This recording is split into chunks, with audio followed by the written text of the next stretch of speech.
Haramfunyikanda shakiki. Hello?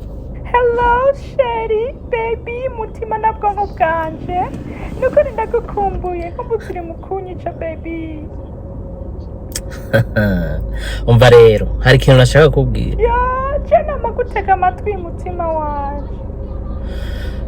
Okay, jenga mako duhebana. Duhebana? Ego. Duhebana gute? Like duhebane, duhagarike ibi byo gukundana full stop bihere uno munsi. Kubera iki Sherry? Ndagwaye.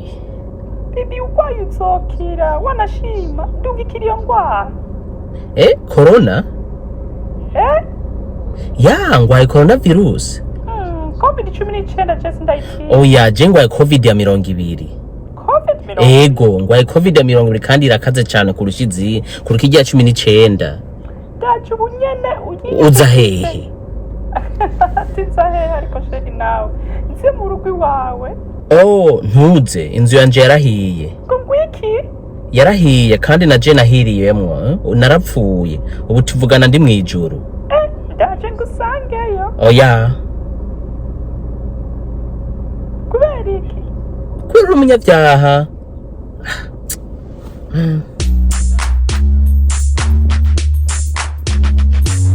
Hey guys, ni Jack ngaha. Nagira ndabibutse kimba mwakunze video ntimwibuke kugira icyo muvuza muri comment section below. Hama mugire na like, hama mugire na subscribe kuri channel yacu kugira muze muraba bambere muhora nk'ama video yacu iyo tuyasohoje.